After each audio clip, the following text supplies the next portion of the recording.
الله الرحمن الرحيم الضالين. السلام علیکم ورحمۃ اللہ وبرکاتہ. کیا حال ہے سب کا؟ الحمد للہ رب العالمین. نحمده ونصلی علی رسولہ الکریم. اما بعد فاعوذ باللہ من الشیطان الرجیم. بسم اللہ الرحمن الرحیم. رب اشرح لی صدری ویسر لی امری واحلل عقدۃ من لسانی یفقہوا قولی. یہ بتائیے کہ اس سے پچھلے لیسن کی کیا بات یاد رہی آپ کو کل کے دن میں اور آج صبح تک؟ جی، آپ لسٹ بنانے کو کہا گیا تھا. کس چیز کی؟ کس کی؟ بنا سکتے ہیں؟ معلوم ہے ہمیں، جس نے خود کو نہیں جانا، جس نے اپنی غلطیوں کو نہیں جانا، جس کی نظر اپنے آپ پر نہیں، اسے کچھ بھی نہیں جانا. علم صرف اس چیز کا نام نہیں ہوتا کہ انسان دنیا بھر کی کتابیں پڑھ لے یا دوسروں کے احوال کا جائزہ لے لے یا ان کی خامیوں کو اچھی طرح پرکھنا جانے. پہلا علم کہاں سے شروع ہوتا ہے؟ اپنے آپ کو جاننے سے، خود کو پہچاننے سے. اور پہچاننے میں صرف اپنی برائیاں پہچاننا ہی نہیں، اپنی کمزوریوں کو جاننا ہی نہیں، بلکہ اس کے ساتھ ساتھ ان نعمتوں کو، ان خاص پوٹینشلز کو، ان خاص صلاحیتوں کو جو اللہ نے آپ کے اندر رکھی ہیں، ان کو جاننا بھی بڑا ضروری ہے. ورنہ آپ ان نعمتوں کی قدر نہیں کر سکیں گے، ان کا حق ادا نہیں کر سکیں گے، انہیں اپنی آخرت اور بندگان خدا کی، دنیا کی اور آخرت کی بھلائی کے لیے استعمال نہیں کر سکیں گے. تو اصل اسی غفلت سے جاگنا مقصود ہے.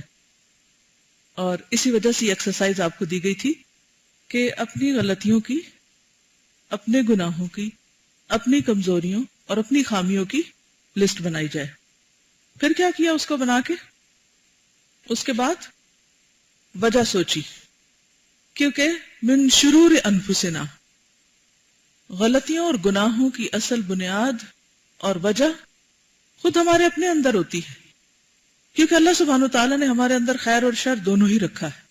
فَأَلْهَمَهَا فُجُورَهَا وَتَقْوَاهَا. فجور اور تقوی دونوں چیزیں اندر ہیں. اور پھر کامیاب کون ہے؟ قد افلح من زکاہا، جو اپنے اندر کی خرابیوں، خامیوں، کوتاہیوں، گناہوں کو، کود کرید یا شرور جو ہیں ان کو صاف کرتا رہے، تزکیہ کرتا رہے. وقد خاب من دساہا، اور تجزیہ کہتے ہیں دبا دینے کو.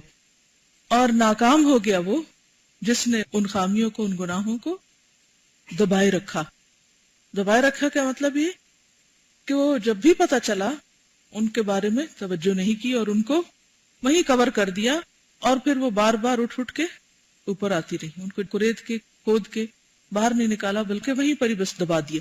کیونکہ بعض اوقات ہم کیا کرتے ہیں، جب ہمیں پتہ چل بھی جاتا کہ ہماری کوئی غلطی ہے تو 10 تعویلیں کر لیتے ہیں یا دوسروں کو بلیم کر لیتے ہیں اور اس کی اصلاح کی فکر نہیں کرتے. نتیجہ کیا ہوتا ہے کہ وہ وقتی طور پر اگر دب جاتی ہے تو پھر اٹھاتی. آپ نے دیکھا ہوگا کہ علاج کے کئی ایک طریقے ہوتے ہیں نا. مثلا کوئی شخص بیمار ہوتا ہے تو اس کی اصلاح اور علاج کے کئی ایک طریقے ہوتے ہیں. ان میں سے ایک طریقہ تو یہ ہوتا ہے کہ مرض کو جڑ سے اکھاڑا جائے، اور اس کے لیے بعض اوقات مریض ابتدا میں تکلیف دہ عمل سے بھی گزرتا ہے، جن کا نام انہوں نے طبی اصطلاحات میں استفراغ اور تنقیہ اور تدارک وغیرہ رکھا. اس کے بعد کیا ہوتا ہے کہ انسان تندرست ہونے لگتا ہے. یہ جو پہلا عمل ہوتا ہے یہ بڑا پینفل ہوتا ہے. وامٹ کرنا یا انسان کے جسم سے کسی بھی طرح سے مادے کا باہر نکلنا، بعض اوقات انسان کے جسم کے اوپر ریشز ہو جاتے ہیں تو ہم اس کو بیماری سمجھنے لگتے ہیں، حالانکہ وہ اندر کی بیماری باہر آ کے نظر آنے لگتی، اور ہم پھر ایسی دوائیاں لیتے ہیں کہ دوبارہ اس کو اندر ہی دبا دیتے ہیں. ہماری کوشش تو یہی ہوتی ہے نا. تو بہت دفعہ ایسا ہوتا ہے کہ اللہ سبحانہ وتعالی ہمیں مختلف لوگوں کے ذریعے، مختلف طریقوں سے ہماری غلطیاں، خامیاں ہمیں دکھاتا ہے، ہمیں آئینہ دکھاتا ہے. تو جو جاگ اٹھتا ہے، جو آنکھ کھولتا ہے، اس کو سب کچھ نظر آنے لگتا ہے. اور حقیقت یہ کہ عمل ہر ایک پر گزرتا، خواہ کوئی کتنا بڑا مجرم ہی کیوں نہ ہو، اللہ تعالیٰ اس کو دکھاتے ضرور ہیں. مثلا قابیل نے جب حابیل کو قتل کیا تو کیا ہوا؟ اللہ نے ایک کوہ بھیجا، اور کوے نے جب ایک مردہ کبے کی لاش کو دفن کیا تو قابیل کے اوپر کیا کیفیت گزری، فَأَصْبَحَ مِنَ النَّادِمِينَ، ریگریٹ ہوا، لیکن کیا اس نے توبہ کی؟ کیا وہ باز آ گیا اس سے؟ نہیں۔ اور یہ طریقہ کار کس کا ہے؟ شیطان کا ہے۔ شیطان سے جب غلطی ہوئی، غصے میں آیا، حسد کا شکار ہوا، پھر اس کے بعد اس نے تعویلیں شروع کر دی اور توبہ نہیں کی۔ تو ہمارے پاس بھی، ہم سب کے پاس دو راستے ہیں۔ ایک وہ جو آدم علیہ السلام نے اختیار کیا تھا کہ جب ریئلائز کیا کہ بھول گئے تو فوراً اللہ کی طرف پلٹ آئے اور اصلاح کر لی۔ اور دوسرا شیطان کا راستہ ہے کہ پتہ بھی چل جائے اور پھر انسان ڈھیٹ بنا رہے اور اپنی غلطی کو دبائے رکھے اور اس کے اوپر پردے ڈالے رکھے اور اس کا اعتراف نہ کرے۔ تو ہم نے کیا سوچا تھا کہ پہلے لسٹ بنا کے پھر ان کا سبب جانیں گے، کیونکہ ان النفس لامارۃ بالسوء، اس کے اندر تو یہ چیز ہے، اس نے تو بار بار اٹھنا ہے اور برائی کا حکم دینا ہی ہے اور برے طرف لے جانا ہی ہے۔ بہت دفعہ ہم شیطان کو بلیم کرتے، وہ بھی ایک فیکٹر ہے، اس کو بھی ہم اگنور نہیں کر سکتے، لیکن اس سے پہلے جو ہے وہ سب سے قریبی خود ہمارا اپنا آپ ہے، اپنا نفس ہے، جو خواہشات کا اور شکوک و شبہات کا مجموعہ ہے، اور وقتاً فوقتاً وہ کسی نہ کسی طرح پھر سرفیس پہ آتے۔ اب جب سرفیس پہ آئے تو ان کو نکالنے کی کوشش کرنی چاہیے، نہ کہ اپنے آپ کو مختلف وجوہات بتا کر تسلیاں دینے کی اور دبانے کی۔ تو امید ہے آپ نے اپنے ساتھ یہ عمل کیا ہوگا۔ یہ عمل کوئی ایک دن ایک گھنٹے کا نہیں کہ ایک ہوم ورک مل گیا اور آپ نے بیٹھ کے کر لیا، یہ ایک مسلسل جاری رہنے والا عمل ہے، ایک مسلسل کوشش ہے، اور یہ کبھی بھی نہیں ہو سکتا کہ ہم کسی وقت یہ کہیں کہ اب تو مجھے اپنی ساری غلطیاں پتہ چل گئیں۔ ابھی بھی بے شمار ایسی ہوں گی جن کا خود ہمیں نہیں پتا، لیکن وہ اتنی آسانی سے نظر بھی نہیں آتی۔ ان کو جاننے کے لیے انسان کو کئی مشقتوں سے گزرنا پڑتا ہے، کئی طرح کے حادثات سے اللہ تعالیٰ دوچار کرتا ہے، نفس کے خلاف بہت سی باتیں جب آتی ہیں پھر انسان کو پتہ چلتا ہے۔ دیکھیے کہ نفس کی اصلاح جو ہے نا، وہ نفس کی موافقت میں نہیں ہوتی، بلکہ نفس کی اصلاح عموماً کیسے ہوتی ہے؟ اس کی ضد میں ہوتی ہے۔ آپ کو اگر یاد ہو تو امام ابن القیم الجوزیہ نے شروع میں کہا تھا کہ علاج کس میں ہوتا ہے؟ ازداد میں ہوتا ہے، اپوزٹ کے اندر ہوتا ہے۔ اور ہم عموماً میٹھی گولیاں کھانا چاہتے ہیں، ٹھیک ہے، کڑوی دوائی تھوک دیتے ہیں، اور بہت سی چیزوں سے ہم اپنے دل کو بہلاتے رہتے ہیں، اور شیطان پھر مزید خوشنما بنا دیتا ہے، اور وہ کہتا ہے کہ ہاں تمہارے اندر تو کوئی غلطی ہے ہی نہیں، ہے ہی سب دوسروں میں، اور جو ہمیں دکھانے کی کوشش بھی کرے تو پھر اس شخص کے بارے میں ایک ایسی رائے رکھ لیتے ہیں مستقل طور پر کہ یہ شاید میرا دشمن ہے، یا اس سے پھر فرار حاصل کرتے ہیں، یا پھر اس کو اگنور ہی کرنے لگتے ہیں۔ تو بات یہ ہے کہ بعض اوقات اگر کوئی دشمن بھی ہو اور ہمارا خیر خواہ نہ بھی ہو تو بھی اس سے ہمیں وہ کچھ سیکھنے کو مل جاتا ہے جو دوستوں سے سیکھنے کو نہیں ملتا، اور اس میں بھی خیر ہوتی ہے، جس سے کہتے ہیں نا کہ بلیسنگ ان ڈسگائز، کہ وہ بھی ایک اللہ کی رحمت ہوتی ہے کہ ہمیں ایسے طریقوں سے چیزیں دکھا دیتا ہے جو وقتی طور پر ہمارے نفس پہ بڑی گراں ہوتی ہیں، بڑی کڑوی ہوتی ہیں، لیکن اس کڑوی دوائی کے بغیر اصلاح نہیں ہوتی۔ ہاں آپ نے دیکھا ہوگا، اور شروع میں بھی یہ بات گزری تھی، پیچھے سے بھی کچھ چیزیں یاد دہانی ہو جائے تو انشاءاللہ فائدہ ہوگا، کہ بعض اوقات ایسا ہوتا ہے کہ جب علاج ہونے لگتا ہے تو اس میں صرف دوا کام نہیں کرتی اور صرف تشخیص کام نہیں کرتی، بلکہ مریض کا ریسیپٹیو ہونا بھی بڑا ضروری ہوتا ہے۔ اسی لیے آپ نے ایک بات سنی ہوگی عام طور پر کہ انسان کو وہاں سے شفا ہوتی ہے جہاں اس کا یقین ہوتا ہے، اور اس یقین کے پیچھے بہت سے لوگ چلتے ہیں۔ مثلا اگر کہیں ایک دفعہ کو اچھا تجربہ ہوا تو انسان پھر پلٹ پلٹ کے اسی ڈاکٹر، اسی حکیم اور اسی جگہ پہ جاتا ہے، خواہ وہ کسی گہری کھائے کھڈ میں رہتا ہو، لیکن کہتے ہیں کہ نہیں، جانا وہیں ہے، کیونکہ اس کا یقین یا اعتماد ہوتا ہے کہ وہاں سے مجھے فائدہ ہوگا۔ چیز وہی ہے، یہاں سے فائدہ ہو رہا ہے، یہاں سے نہیں ہو رہا، کیونکہ پھر بیچ میں کیا آ گیا کہ ہم خود کتنے ریسیپٹیو ہیں۔ تو اسی لیے آپ نے دیکھا ہوگا کہ ایک شخص ایک ہی بات کہتا ہے اور اس کی بات ہمیں اتنی الٹی لگتی ہے کہ ہم جان بوجھ کے اس کی مخالف کرنے لگتے ہیں، حالانکہ ہمیں پتہ ہوتا ہے ہم غلط کریں، اور وہی بات ایک دوسرا شخص کہتا ہے اور ہم دل و جان سے حاضر ہو جاتے ہیں، ہم کہتے ہیں ضرور کریں گے یہ۔ فرق کس چیز کا ہے؟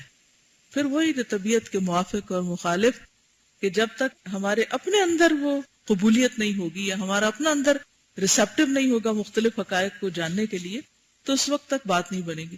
تو یہ ہے کہ پھر اصل مدد تو اللہ ہی سے مانگی جاتی ہے۔ اس لیے نبی صلی اللہ علیہ وسلم نے جو دعا سکھائی وہ کیا تھی؟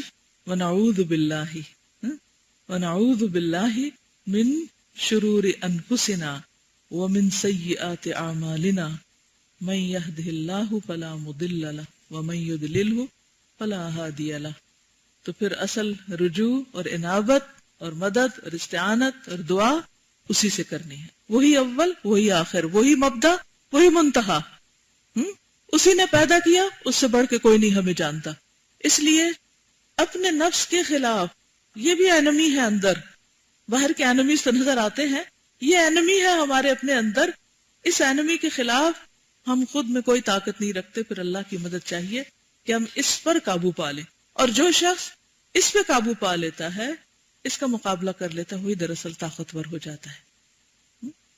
تو انشاءاللہ اس عمل کو جاری رکھیے، یعنی غلطیوں کو جاننے اور ان کی اصلاح کرنے اور اس کو کڑوی کڑوی گولیاں کھلاتے رہنے میں.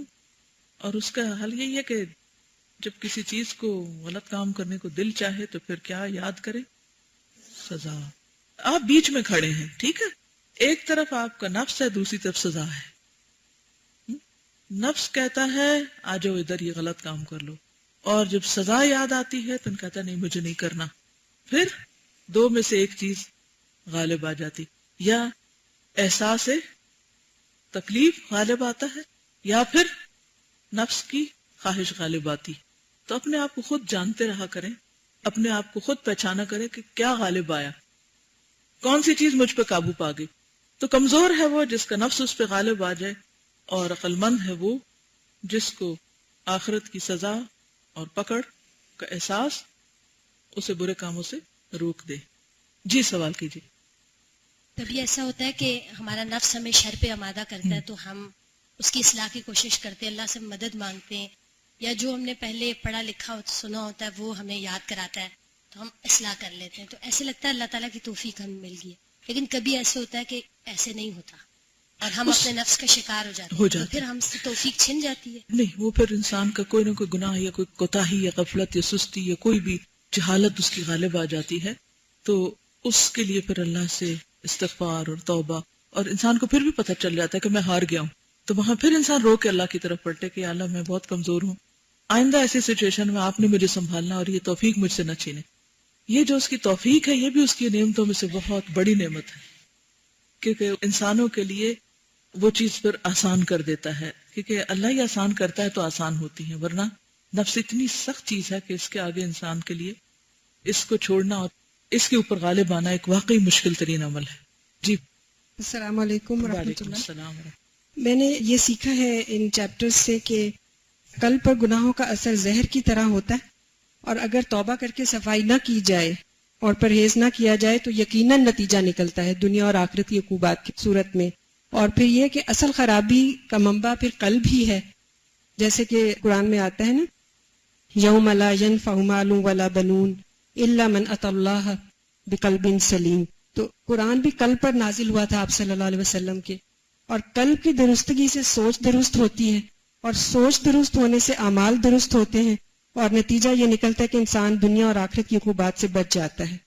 اور اس قلب کو درست کرنے کے لیے قرآن ہے، جیسے کہ ہم نے پڑھا یا ایھا الناس قد جاءتکم موعظۃ من ربکم وشفاء لما فی الصدور وہدی ورحمۃ للمؤمنین. تو اس سے پتہ چلتا ہے کہ ہمیں اپنے قلوب کی اصلاح کی طرف بھرپور توجہ دینی چاہیے، اور ہمارا ویژن بھی یہی ہے کہ Quran in every hand in every heart. Okay, جزاک اللہ خیر.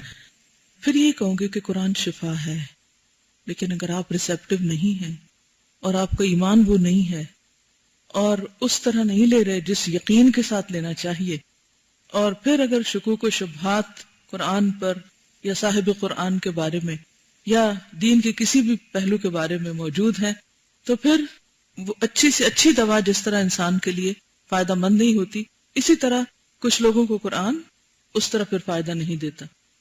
ایک اور سوال آپ سے کیا گیا تھا کہ اپنے آپ سے یہ پوچھیے کہ کیا پھر ان سزاؤں کو بھگتنے کے لیے ہم تیار ہیں جو غلط کام کرنے پر اللہ نے بتائی ہیں. جو بھی کوئی غلط کام ہے، کچھ کی تو سزا صاف صاف بتا دی گئی اور کچھ کی عقوبت قدری ہے. قدری کا معنی سمجھ آیا نا، یعنی شرعی تو وہ سزائیں نا جن کے اوپر بتا دیا گیا کہ یہ کام کرو گے تو یہ نتیجہ ہوگا، لیکن کچھ ایسی ہیں کہ جن کا واضح نتیجہ نہیں بتایا گیا، لیکن اس کا یہ مطلب نہیں کہ نتیجہ اس کا ہے نہیں یا اس پر سزا ہے نہیں.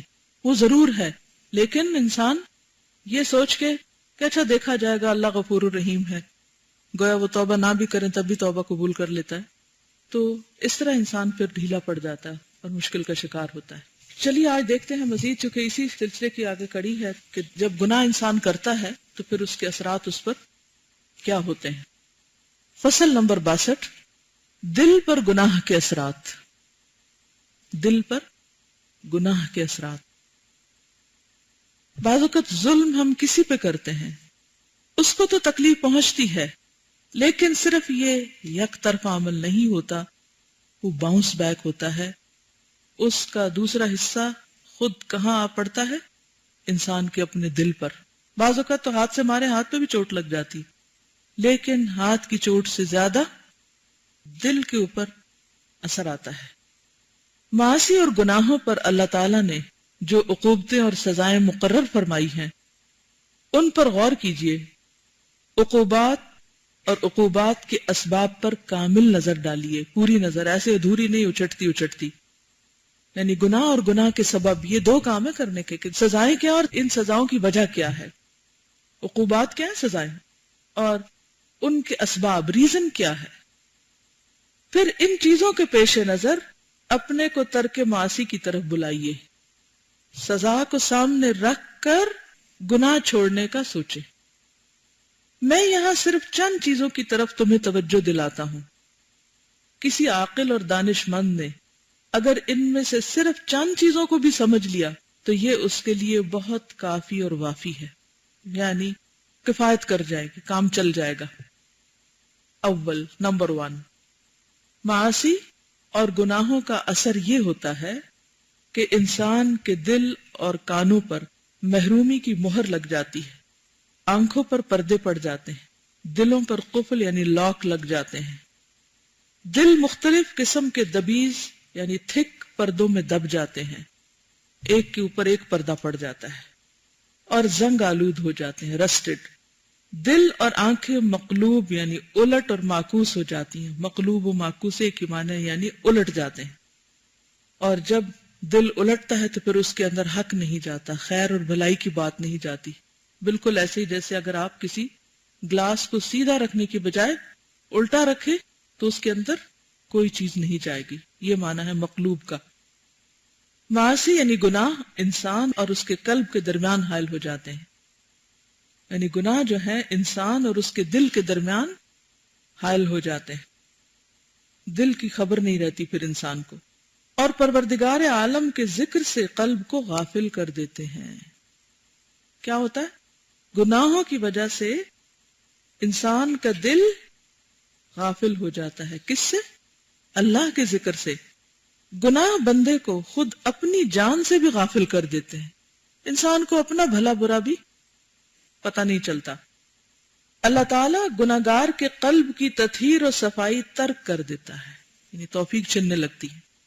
گناہ سینوں کو تنگ و تاریک کر دیتے ہیں، اندھیرے چھانے لگتے ہیں، دلوں کو حق سے بھٹکا دیتے ہیں، حق میں دلچسپی نہیں رہتی، دلوں پر مختلف قسم کے امراض قابو پا لیتے ہیں، بہت سی جھاڑ جھنکار اگاتی ہے اس زمین پر۔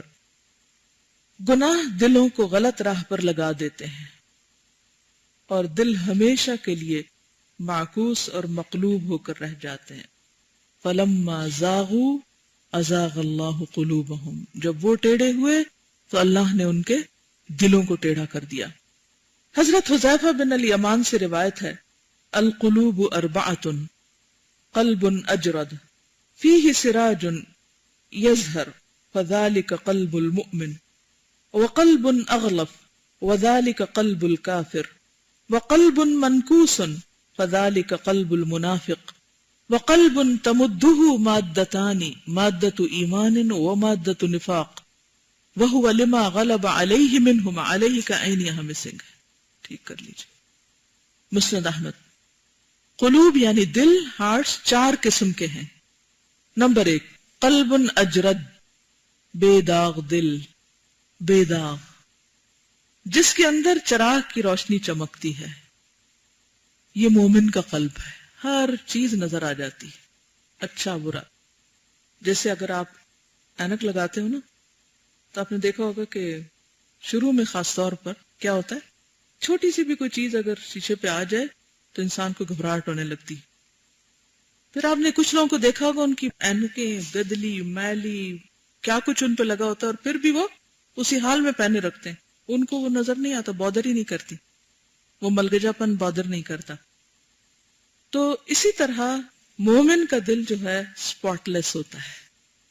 برتنوں کے بارے میں تو بڑے کانشیس ہوتے ہیں، اسپاٹ لیس گلاس ہو، اسپاٹ لیس پلیٹ ہو، حتیٰ کہ کھڑکیوں وغیرہ اور ایون فرش، گھر کے فرش کے بارے میں بھی کیا چاہتے ہیں، ہر سرفیس چاہتے ہیں اسپاٹ لیس ہو، لیکن دلوں کی خبر نہیں. تو مومن جو ہے وہ اپنے دل کا اس سے بھی زیادہ خیال رکھتا ہے کہ وہ اسپاٹ لیس ہو، اس کا دل چمکتا ہے. اس کی مثال اللہ سبحانہ وتعالیٰ نے قرآن مجید میں سورۃ النور میں دی ہے. اللہ نور السماوات والارض مثل نورہ کمشکاۃ فیہا مصباح المصباح فی زجاجہ الزجاجۃ کأنہا کوکب دری یوقد من شجرۃ مبارکۃ زیتونۃ لا شرقیۃ ولا غربیہ یکاد زیتھا یضیء ولو لم تمسسہ نار نور علی نور یہدی اللہ لنورہ من یشاء یہدی اللہ لنورہ من یشاء ویضرب اللہ الامثال للناس واللہ بکل شیء علیم. یہ ہوتا ہے مومن کا دل کہ جس کے اندر تقوی کا چراغ ہوتا ہے، اور وہ اسپاٹ لیس ہارٹ ہوتا ہے جس سے اس کی روشنی صرف اس کو نہیں بلکہ اس کے آس پاس کو بھی چمکائے رکھتی ہے. دوسرا ہے قلب مغطا. مغطا غطا سے ہے، تغطیہ، ڈھانپ دینا، جس پر پردے پڑے ہوئے ہیں. جیسے یہود نے کہا تھا قلوبنا غلف، ہمارے دلوں پر غلاف ہے. تو یہ قلب اغلف جو پیچھے عربی عبارت میں آیا ہے، اسی صورت کے اندر اللہ سبحانہ وتعالیٰ آگے جا کر مزید کفار کے دلوں کی مثال بتاتے ہیں. والذین کفروا اعمالهم کسراب بقیعۃ یحسبہ الظمآن ماء حتی اذا جاءہ لم یجدہ شیئا ووجد اللہ عندہ فوفاہ حسابہ واللہ سریع الحساب. او کظلمات، یہ او جو ہے یہ والذین کفروا کی طرف جا رہا ہے، کیونکہ یہاں پر کیا ہے، قلب مغطا جس پر پردے پڑے ہوئے ہیں، یہ کافر کا قلب ہے. تو اس کی مثال کیا ہے، او کظلمات، اندھیروں کی طرح. کہاں ہے اندھیرے؟ فی بحر، سمندر کے اندر، تہوں میں نیچے، لجی، گہرے، یغشاہ موج من فوقہ موج من فوقہ سحاب، لہروں پہ لہریں اندھیرا کیے ہوئے ہیں، اور پھر اس کے اوپر مزید یہ کہ باہر بھی ماحول میں بادل چھائے ہوئے ہیں. اب نتیجہ کیا ہوگا، بعدھا فوق بعد، ایک کے اوپر ایک. اذا اخرج یدہ لم یکد یراہا، اتنا اندھیرا ہے کہ اپنے آپ کو بھی نہیں پہچانتا، اپنا ہاتھ بھی دیکھے تو اس کو کچھ نظر نہیں آتا. ومن لم یجعل اللہ لہ نورا فما لہ من نور، اور جس کے لیے اللہ کوئی نور نہ بنائے اس کے لیے پھر کوئی نور ہوتا نہیں. اور یہ نتیجہ ہوتا ہے کس کا؟ گناہوں کا. ہر گناہ کیا کرتا ہے، ایک سپاٹ بلیک لگتا جاتا ہے، پھیلتا جاتا ہے، اور پھر جب وہ سارا کالا ہو جاتا ہے پھر ایک اور راؤنڈ شروع ہو جاتا ہے، پھر وہ ایک اور کور ہو جاتا ہے، پھر وہ بھی بھر جاتا ہے، پھر ایک اور راؤنڈ شروع ہو جاتا ہے. جیسے لیئرز ہوتی ہیں، چربی کی لیئر چڑھتی جاتی ہیں اور موٹاپا بڑھتا جاتا ہے، اسی طرح دل کے اندر بھی کیا ہوتا ہے، وہ اندھیرے جو ہیں وہ بڑھتے جاتے ہیں، کیونکہ روشنی تو کہیں سے آ ہی نہیں رہی، نہ اندر سے نہ باہر سے. تو اس طرح کیا ہوتا ہے، ایک وقت آتا ہے کہ ہارٹ سیل ہو جاتے ہیں. ختم اللہ علی قلوبہم وعلی سمعہم وعلی ابصارہم غشاوہ، آنکھوں پہ بھی پردے پھر پڑ جاتے ہیں کیونکہ دل اندھیرے ہیں. وَلَهُمْ عَذَابٌ عَظِيمٌ. تیسرے ہے قلب منکوس اور سر نگوں. منکوس یعنی الٹا، سر یعنی سر کہاں ہوتا ہے جسم میں؟ اوپر، نگوں میں نے نیچے، تو سر نیچے الٹا. یہ منافق کا دل ہے. جیسے سورۃ آل عمران کی شروع میں آتا ہے نا، فَأَمَّا الَّذِينَ فِي قُلُوبِهِمْ زَيْغٌ، مرض جو ہے وہ پیچھے گزر چکا ہے پہلے پارے میں. تو یہاں پر کیا ہے، فی قلوبہم زیغ فیتبعون ما تشابہ من. مومن اور منافق کے طرز عمل میں فرق ہوتا ہے، صاحب ایمان اور صاحب شک کے طرز عمل میں فرق ہوتا ہے. تو منافق کا دل کیا ہے، الٹا، وہ ہر بات کو الٹا لیتا ہے. سیدھی بات کو، حق کی بات کو سمجھنے کی بجائے وہ اس کا الٹا معنی نکالتا ہے اور اس طرح اپنے آپ کو تسلی دیتا رہتا ہے. نمبر 4 وہ قلب، وہ دل جس میں ایمان اور نفاق ہر دو کے مادے ہوتے ہیں، یعنی دونوں چیزیں ساتھ ساتھ ہیں، سٹرگل ہو رہی ہے، ایک اندر جنگ چل رہی ہے اور ہر مادہ اپنی اپنی جانب کھینچتا ہے، کبھی ایک چیز غالب آتی ہے کبھی دوسری، اور انسان اسی کا ہو جاتا ہے جو دل میں غالب رہے. یعنی اگر نفاق بھاری ہے تو منافق شمار ہوگا، اور اگر ایمان کا نور زیادہ ہے تو پھر کیا ہوگا؟ نفاق اس کا نکلتا چلا جائے گا، تاکہ ایک وقت آئے گا کہ جب وہ مومن ہو کر ہی اللہ سے جا ملاقات کرے گا. اور اگر اس نے توجہ نہ دی تو پھر کیا ہو سکتا ہے؟ جیسے آپ ایک اچھا پودا لگاتے ہیں تو ساتھ ہی ویڈز بھی اگاتے ہیں. اب کیا کرتے ہیں آپ؟ ویڈز کو نکالتے رہتے ہیں، اور اگر آپ نے وہ نہیں نکالا تو نتیجہ کیا ہوگا؟ جو اصل پودا ہے وہ تو بےچارہ کہیں گم ہو جائے گا. جیسے کئی دفعہ آپ نے دیکھا ہوگا کہ جن لوگوں کے گھر چھوڑ جاتے ہیں نا، تو جب کوئی ان کی گارڈننگ وغیرہ نہیں کرتا، اگر آپ جا کے ان کے لان یا باغ کو دیکھیں تو کیا ہوتا ہے، جو گلاب کے پودے ہیں وہ ساری ویڈز کے اندر کہیں چھپے پڑے ہوتے ہیں، اور اگر پھول نکلے ہوئے تو بےچارے اندر ہی کہیں مرے پڑے ہوتے ہیں. ان کا کوئی حسن نہیں ہوتا کیونکہ کسی نے ویڈز نکالی ہی نہیں. تو اسی طرح ہمارے دلوں کے اندر جو خیر ہوتی ہے، اگر اچھے ماحول کی وجہ سے وہ باہر اٹھنے لگتی ہے، تو پھر ہم جب دوسرے ماحول میں جاتے ہیں تو ایک اور سٹرگل شروع ہو جاتی ہے، ٹیمپٹیشنز ہوتی ہیں، خواہشات ہوتی ہیں، اور چیزیں آ جاتی ہیں. پھر اگر انسان کوشش نہیں کرتا تو پھر دوسری چیز غالب آنے لگتی. اب یہ میزان ہر ایک کے اندر ہے، ہر ایک کو مسلسل اس بات کا جائزہ لیتے رہنا چاہیے کہ میرے دل کی حالت کیا ہے. ہم ہر وقت پوچھتے ہیں آپ کا کیا حال ہے، آپ کا کیا حال ہے، سب کا حال پوچھتے ہیں. کبھی اپنا بھی پوچھا کہ اپنا کیا حال ہے؟ تو ہم سب کے لیے کیا ضروری ہے؟ کہاں نظر رکھیں؟ ہر لمحہ یہاں کیا کیفیت ہے. اور جہاں آپ دیکھیں بیلنس خراب ہوا یا جہاں کہیں بات اوپر نیچے ہو گیا، اپسٹ ہو گیا، وہیں آپ بس اللہ کے آگے رونے دھونے بیٹھ جائیں، فوراً اصلاح کی فکر کریں، ورنہ مرض مہلک ہو سکتا ہے. کیونکہ کچھ بیماریاں، کوئی آکاش بیلیں جو ہوتی ہیں وہ بڑی تیزی کے ساتھ پھیلتی ہیں، اور بڑے بڑے درختوں کو آپ نے کبھی دیکھا ہوگا، ہیوج درخت ہوتے ہیں، یہ سڑکوں پہ لگے ہوئے ہوتے ہیں، لیکن اس کے ساتھ ساتھ کوئی ان کے اندر رونق نہیں ہوتی، کیونکہ آکاش بیلیں چڑھی، سب کو چٹ کر گئی، اور اصل درخت جو تھا وہ ختم ہو گیا، اس کی رونق ماری گئی، کیونکہ کوئی کیئر کرنے والا نہیں تھا. جب ہم اپنے دلوں کی کیئر نہیں کرتے تو وہاں بھی آکاش بیلیں آ کے ہر چیز کو ڈھانپ دیتی ہیں. تو اس لیے سب سے زیادہ سٹرگل اپنے اندر کرنے کی ضرورت ہے. دوم یہ کہتے ہیں، پہلا گناہوں کا اثر، آپ اگر اول کے اوپر سرکل کر لیں تو آپ کو یاد رہیں گی باتیں، اور اہم چیزوں کو آپ خود ہی انڈر لائن کرتے جائیں. دوم یعنی گناہ کا دوسرا اثر کیا ہوتا ہے. گناہوں کی وجہ سے انسان کو طاعت الہی یعنی اللہ کی بات ماننے اور عبادات خداوندی، نماز روزہ وغیرہ سے نفرت ہو جاتی ہے. قرآن پڑھنے سے، اچھی محفل میں جانے سے دل گھبراتا ہے. اطاعت اور عبادت سے انسان دور بھاگنے لگتا ہے. اب اپنے دل کا حال جانے. کہتے ہیں نا 3 موقعوں پر اپنے دل کا جائزہ لیں، اور اس میں سے ایک وقت کون سا ہے؟ جب قرآن پڑھا جا رہا ہو، اور دوسرے جب قرآن کی مجلس ہو یا ذکر کی مجلس، کہ وہاں دل کتنا لگتا ہے. جائزہ لیں اپنا. کسی کے مارے بندے دھکا دے کے یہاں بیٹھے ہیں یا اپنی خوشی سے دوڑتے آئے ہیں، ہر طرح کے لوگ ہوتے ہیں. اگر کسی بھی نیکی کے کام کی طرف خوشی سے نہیں لپکتے بلکہ بس دوسروں کو پش کر کر کے بھیجنا پڑتا ہے کہ کر لو یہ کر لو، تو پھر خطرے کی علامت ہے. مثلا اذان ہوتی ہے تو دل کی کیا کیفیت ہوتی ہے؟ اپنے آپ سے پوچھیں. ایک تو یہ کہ ہے شکر اذان ہوئی. آج ہی صبح میں ایک عورت کا پڑھ رہی تھی، بحرین کی ایک عورت کے بارے میں ایک واقعہ لکھا ہوا تھا کہ جو ہی رات ہونے لگتی تو وہ خوش ہوتی کہ اب سب لوگ سو جائیں گے اور میں اللہ کے ساتھ تنہائی میں باتیں کروں گی. اللہ کی عبادت کے لیے مجھے یکسوئی کے لمحات میسر آئیں گے. کیونکہ ہر انسان کیا چاہتا ہے کہ وہ اپنے دوست کے ساتھ تنہا ہو. تو سب سے بڑی محبت ہماری کس کے ساتھ ہونی چاہیے؟ اللہ کے ساتھ. لہذا دلوں کے جو جائزہ لینے کے اوقات ہیں ان میں سے ایک وقت تنہائی کا وقت ہے کہ وہ کیسے گزرتا ہے اللہ سے باتیں کرتے ہوئے دل کی خوشی کے ساتھ. کہ انسان کہتا ہے کہ شکر ہے لوگ گئے اور مجھے تنہائی میسر آئی، اب میں اپنے رب کے ساتھ 1 on 1 ہوں، اب بیچ میں کوئی دوسرا نہیں.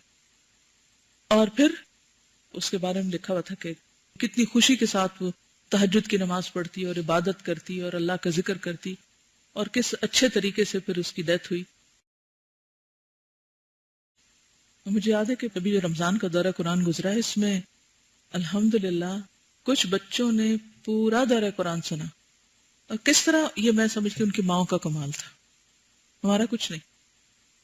اور میں ایسا کرتی تھی کہ جب تقریباً آدھا وقت گزر جاتا تو میں اٹھ کے بیچ میں تھوڑا سا ایسے راؤنڈ لیتی تاکہ میری سرکولیشن ہو اور میں کچھ بہتر کام کر سکوں۔ تو ایک بالکل چھوٹا سا بچہ، 8-9 سال کا بچہ، ایک دن میں ایسے ہی، وہ ایک سائڈ پہ روم تھا تو میں ادھر اندر گئی تو میرے پیچھے آ گیا، کہتے ہیں میں آپ کی کمر پریس کر دوں؟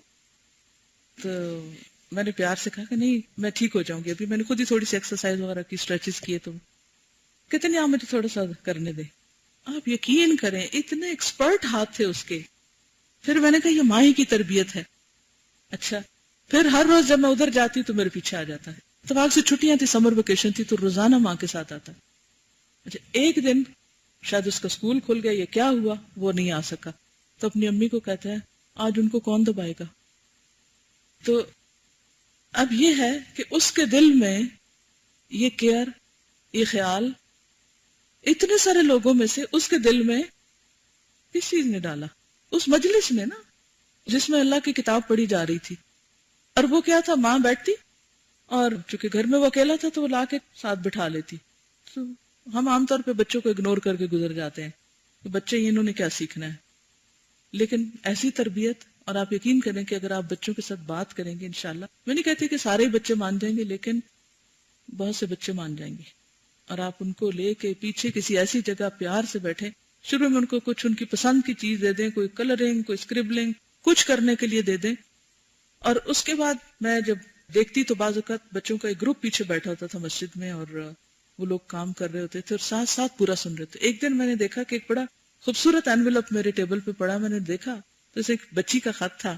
اس سے ایک دن پہلے میں نے شاید سیلاب والوں کے لیے کچھ بات کی، تو اس بچی نے لکھا ہوا تھا کہ یہ میری اور میری بہن کی سیونگ ہے، ہم نے ڈزنی لینڈ جانے کے لیے سیونگ کی تھی اور اب ہم یہ ریلیف کے لیے دے رہے ہیں۔ اچھا، اگلے دن کہیں یا کچھ دنوں کے بعد میں نے کہیں مینشن کر دیا کہ ہم ڈزنی لینڈ تو جانا چاہتے ہیں، حج پہ نہیں جاتے۔ اچانک ہی منہ سے نکل گیا، تو اس بچی کا پھر خط آیا کہ اب ہم پھر سیونگ کریں گے اور ڈزنی لینڈ نہیں جائیں گے، حج پہ جائیں گے، اور ہم نے اپنے امی ابو سے بات کر لی ہے۔ تو بات یہ ہے کہ ہم یہ مت سوچیں کہ بچے نہیں سنتے اور بچوں کو نہیں پتا چلتا، یہ ہم پر ہے کہ ہم ان کو کتنا اور کیسے سنواتے ہیں۔ تو غنیمت جانیے جب وہ چھوٹے ہیں، اس سے پہلے کہ وہ اپنی مرضی کے مالک ہو جائیں، ابھی جب وقت ہے تو ان کو اپنے سے دور نہ کریں، ساتھ لے لے کے بیٹھا کریں، اور تھوڑا سا اپنی قربانی دے دی نا، ضروری نہیں کہ اگلی لائن میں آپ بیٹھے، پیچھے سے بھی آپ سن لیں گے، لیکن کوشش کریں کہ ساتھ۔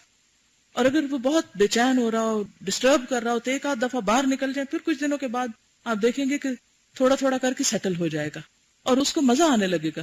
اور یہ آج کی بات نہیں ہے، یہ میں نے ایسی کتابیں دیکھی ہیں کہ جن کے پیچھے جب شیوخ جو تھے وہ سرٹیفکیٹ دیا کرتے تھے تو ان کے پیچھے پورے نام لکھے ہوتے تھے اور بچوں کے نام بھی لکھے ہوتے تھے کہ یہ بچہ جو ہے فلاں مجلس میں فلاں کتاب سنتے وقت میرے پاس حاضر ہوا ہے۔ اور مائیں دودھ پیتے بچوں کو لے کے مجلسوں میں حاضر ہوتی تھی تاکہ بچوں کے کانوں میں بات پڑے، اور اس طرح یہ ایک کے بعد ایک جنریشن اس علم کو آگے بڑھاتی رہی۔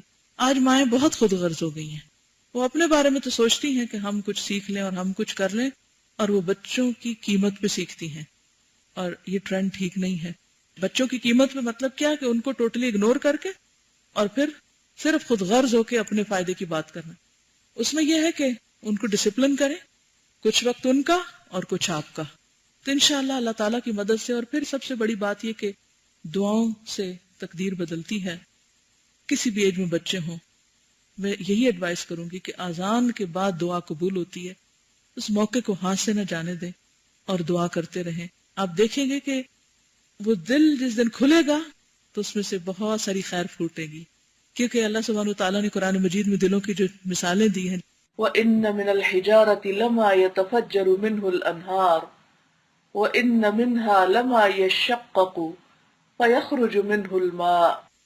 تو کچھ پتہ نہیں کب کس وقت کون سی چوٹ ان کے اندر کے خیر کو باہر لے آئے، لیکن ان پتھروں کے نیچے جو پانی ہوتا ہے وہ تو کہیں آس پاس سے رس رس کے اندر آ رہا ہوتا ہے نا، تو وہ جو آس پاس کی آپ کی باتیں ہیں نا، وہ رس کے اندر کہیں جمع ہو رہی ہیں، اس کو بیکار نہ سمجھیے. وہ لانگ پروسیس ہے، لیکن وہ پیور پانی رس کے اندر جا رہا ہے. بس کسی دن وہ پھٹے گا اور باہر آ جائے گا انشاءاللہ. تو بہرحال ہم سب اپنا جائزہ لیں کہ اللہ کی بات، اللہ کے ذکر، اللہ کی پکار، نماز، روزے کا مہینہ، رمضان کی آمد، حج کا موسم، زکوٰۃ، صدقے کا موقع، ان سب کی بات سن کے ہمارے دل کھل اٹھتے ہیں، یا پھر دوسری کیفیت کہ ہے ابھی تو اذان ہوئی تھی، ابھی تو نماز پڑھ کے بیٹھی ہوں، پھر اذان ہو گئی ہے، کام کب کروں گی. یہ کیفیت نہیں ہونی چاہیے. اور اگر ہے تو سمجھے کہ دل بیمار ہے. اب تو اتنے طریقے ہیں نماز کے وقت جاننے کے، اور جب آپ اول وقت نماز پڑھیں گے تو آپ کے بچے بھی دیکھیں گے اور وہ آپ کے عمل سے سیکھیں گے کہ اماں اذان سنتے ہی اٹھ جاتی ہے. تو آپ نہ بھی ان کو کہیں تو وہ دیکھ رہے ہیں آپ کیا کر رہے ہیں. اگر آپ کو ان سے محبت ہے، ان کو بھی آپ سے محبت ہوتی. وہ جائزہ پورا لے رہے ہوتے ہیں کہ آپ کرتے کیا. لیکن اگر آپ نے خود نماز بہت دیر سے پڑھی اور پھر اٹھ کے ان کے پیچھے پڑ گئے کہ دیکھو تمہیں پتہ نہیں نماز جا رہی ہے، بھئی آپ نے خود کب پڑھی؟ آپ کی بات میں کیا اثر ہوگا؟ وہ پتے اور پتھر کی مثال میں نے آپ کو دی تھی کہ پھر وہ پتہ ہی گرے گا اور کوئی ارتعاش نہیں ہوگا تالاب میں. تو بہرحال کسی کی بھی اصلاح سے پہلے ہمیں اپنے اندر جھانکنے اور اپنی اصلاح کی ضرورت ہے، اور اپنے عمل کی تبدیلی کی. اور سب سے بڑی بات یہ کہ نیکی کے کاموں سے ہماری رغبت اور ہمارا شوق ان میں کتنا ہے. تیسری بات، گناہ قلب کو بہرا کر دیتے ہیں، ڈیف ہو جاتا ہے دل، اور وہ حق بات سننا گوارا نہیں کرتا. گناہوں سے گنگا بنا دیتے ہیں، زبان سے حق بات نکل نہیں سکتی. اندھا بنا دیتے ہیں، حق بات دیکھ نہیں سکتے، حق نظر نہیں آتا. قلب اور حق کے درمیان بے اعتبار سماعت یعنی سننا، بینائی دیکھنا، اور کلام کے ویسا بودھ ہو جاتا ہے جیسے بہرے کو آواز سے، یعنی اسے نہیں پتا چلتا کہ کون بول رہا ہے، اندھے کو رنگ سے، یعنی بلائنڈ ہو تو رنگ کوئی نظر نہیں آتا، اور گنگے کو بات چیت کرنے سے بودھ ہوتا ہے، یعنی اس کے لیے محال ہے کہ وہ کچھ بول سکے. اس سے واضح ہوا کہ بہرا، گنگا، اندھا ہونا حقیقتاً قلب سے تعلق رکھتا ہے. جوارح یعنی اعضاء کا بہرا، گنگا، اندھا ہونا بالغرض اور بالتبع ہے. بالتبع یعنی اس کے فالوئنگ کے طور پر ہے، اس کے نتیجے کے طور پر ہے. چنانچہ قرآن حکیم میں ہے فَإِنَّهَا لَا تَعْمَى الْأَبْصَارُ وَلَكِنْ تَعْمَى الْقُلُوبُ الَّتِي فِي الصُّدُورِ. سورۃ الحج. بات یہ ہے کہ کچھ آنکھیں اندھی نہیں ہوتی، بلکہ دل جو سینوں میں ہیں وہ اندھے ہو جایا کرتے ہیں.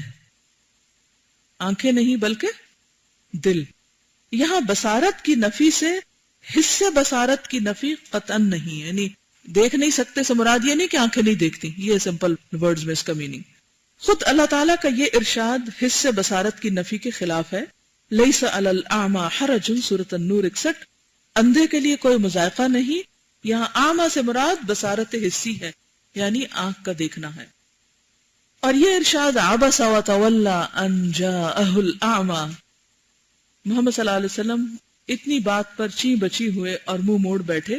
یہاں بھی قطعی طور پر بصارت حسی مراد ہے، یعنی اس بات پر کہ ایک اندھا آپ کے پاس آ گیا، مراد اس سے واقعی آنکھوں کا نہ دیکھنا ہے. یعنی یہ ایکسیپشنز موجود ہیں. مراد یہ ہے کہ پورا اندھا حقیقتاً وہ ہے جس کا قلب اندھا ہو، کیونکہ آنکھ کا اندھا قلب کی عدم بصارت کے مقابلے میں گویا آنکھوں والا ہے، تاکہ قلب کی عدم بصارت کے سامنے آنکھ کی حسی بصارت کی نفی کر دینا بھی صحیح ہے. اس کی مثال رسول اللہ صلی اللہ علیہ وسلم کے اس ارشاد میں موجود ہے. لیس الشدید بالسرعہ ولکن الذی یملک نفسہ عند الغضب، مسند احمد. قوی تر آدمی وہ نہیں، یعنی مضبوط آدمی، اسٹرانگ وہ نہیں جو دوسرے کو پچھاڑ دے، یعنی ہرا دے کشتی میں، بلکہ وہ ہے جو غصے کی حالت میں اپنے نفس پر قابو رکھے. غصے کی حالت میں جو خود پر قابو رکھتا ہے وہ دراصل اسٹرانگ ہے. وہ حدیث آپ کو یاد ہوگی جس میں آتا ہے کہ المؤمن القوی خیر واحب الی اللہ من المؤمن الضعیف وفی کل خیر. قوی مومن ضعیف مومن سے بہتر ہے. قوی مومن کون ہوتا ہے؟ طاقتور مومن جس کے مسلز بہت نمایاں ہو. کون؟ جس کا ایمان مضبوط ہو، جو اس صفت کا مالک ہو کہ غصے کے وقت اپنے اوپر قابو پا لے، وہ ہے اصل طاقتور. نیز آپ کا ارشاد ہے لیس المسکین بالطواف الذی ترده اللقمہ واللقمتان ولكن المسکین الذی لا يسأل الناس ولا يفتن له فیتصدق علیہ، مسند احمد۔ مسکین وہ نہیں جو گھر گھر پھرتا ہے جیسے تم لقمہ یا 2 لقمے دے دیا کرتے ہو، بلکہ مسکین وہ ہے جو لوگوں سے مانگتا نہیں اور نہ لوگ اسے ضرورت مند سمجھ پاتے ہیں، ان کو پتہ بھی نہیں چلتا کہ یہ ضرورت مند ہے کہ اسے صدقہ دیا جائے۔ اس قسم کے نظائر نظیر کی جمع ہے، یعنی مثال، اور امثال بے شمار ملیں گے۔ ان سے واضح ہو جاتا ہے کہ حقیقی چیز کے مقابلے میں غیر حقیقی چیز بمنزلہ معدوم کے ہوتی ہے۔ معدوم یعنی ہے ہی نہیں، غیر حقیقی چیز ایسے ہی ہے جیسے وہ نہ ہو۔ مقصد یہ ہے کہ معاصی اور گناہوں کی عقوبات میں یہ بھی داخل ہے کہ وہ قلب کو اندھا، بہرا، گنگا بنا دیتے ہیں۔ نتیجہ کیا ہوا؟ یہ آخری لائن میں ہے، گناہوں کی وجہ سے دل اندھا ہو جاتا ہے، نتیجتاً دل کی جو ونڈوز ہیں وہ بھی بند ہو جاتی ہیں، اور وہ کیا ہے؟ کان اور آنکھیں۔ چوتھی بات، نمبر 4، معاصی قلب کو اس طرح دھنسا دیتے ہیں جس طرح مکان اور مکان کا سارا سر و سامان زمین میں دھنس جایا کرتا ہے۔ کبھی آپ نے خسف دیکھا ہے؟ خسف ہوتا ہے زمین میں دھنس جانا۔ آپ نے زلزلے کے مناظر میں دیکھا ہوگا کبھی کہ جب زمین پھٹتی ہے یا لینڈ سلائیڈنگ ہوتی ہے تو بعض اوقات زمین کا کچھ حصہ نیچے ہو جاتا ہے۔ ویسے بھی سڑکوں پہ بھی کئی دفعہ آپ نے دیکھا ہوگا کہ زمین کے کچھ حصے نیچے دھنسے ہوئے ہوتے ہیں۔ تو کہتے ہیں کہ گناہوں کی وجہ سے دل جو ہے وہ نیچے دھس جاتا ہے۔ معاصی یعنی گناہ قلب کو اسفل السافلین تک دھنسا کر لے جاتے ہیں اور احساس تک نہیں ہوتا۔ قلب کے دھنسنے کی علامت یہ ہے کہ انسان شب و روز یعنی دن رات سفلیات، نجاسات، رذائل اور بد اخلاقیوں کے پیچھے مارا پھرتا ہے۔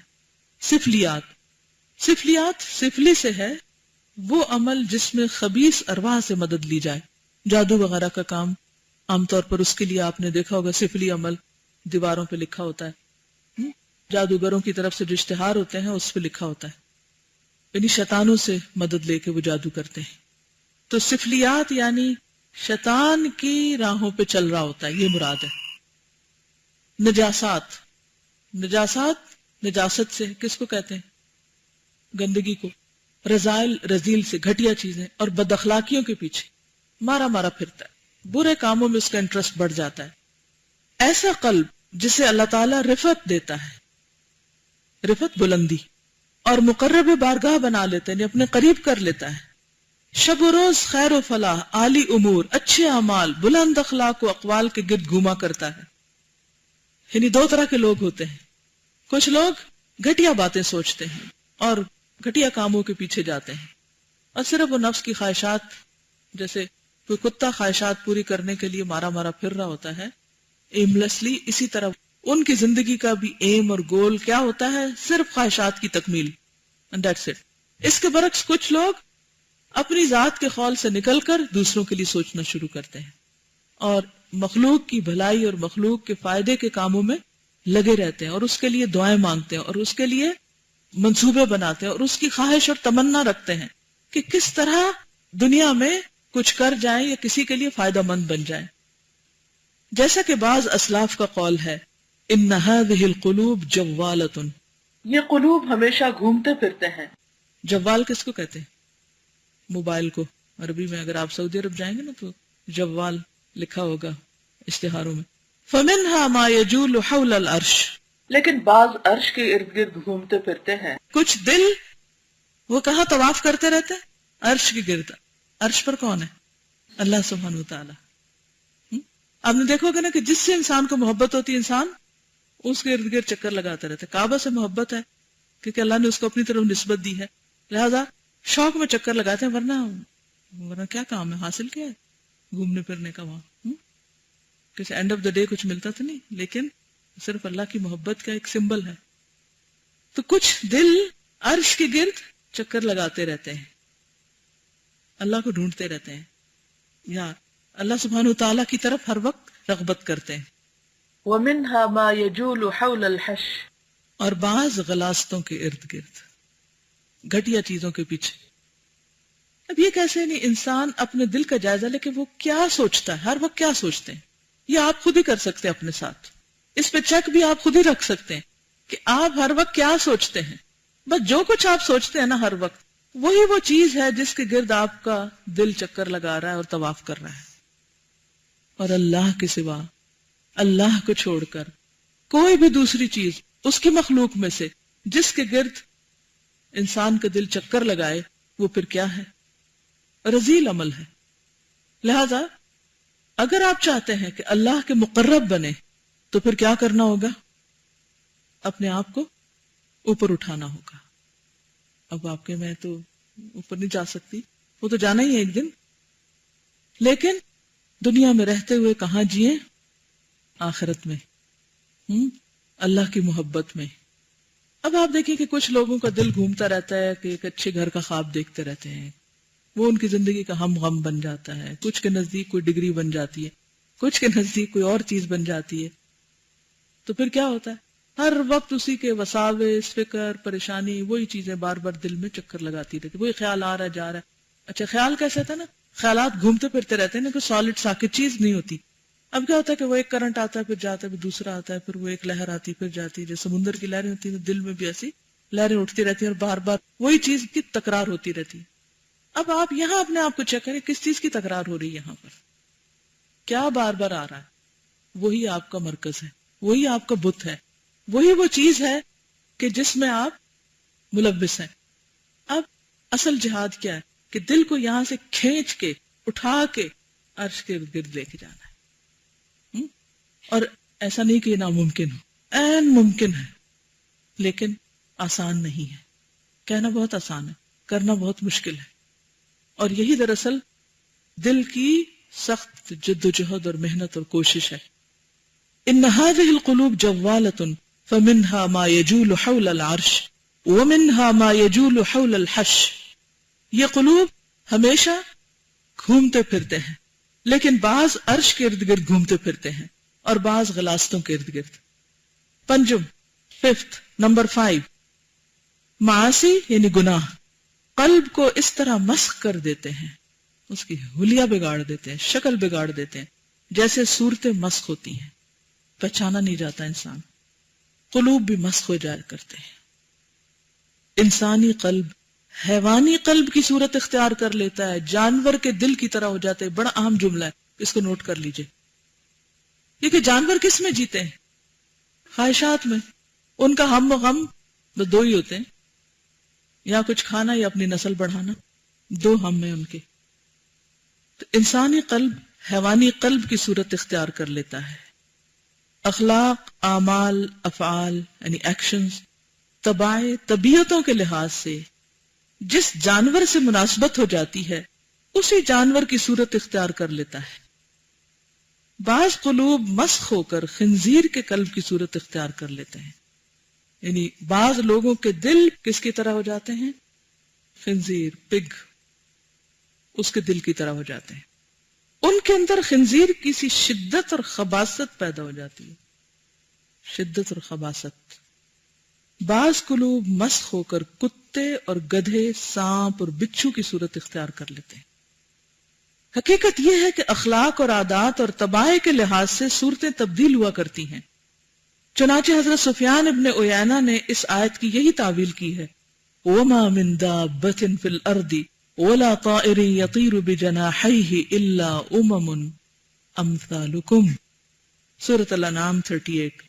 اور جتنے حیوانات ہیں، جتنے بھی اینیملز ہیں زمین پر، اور جتنے پرند اپنے دو پروں پر اڑے اڑے پھرتے ہیں، یہ سب بھی تم لوگوں کی طرح امتیں ہیں.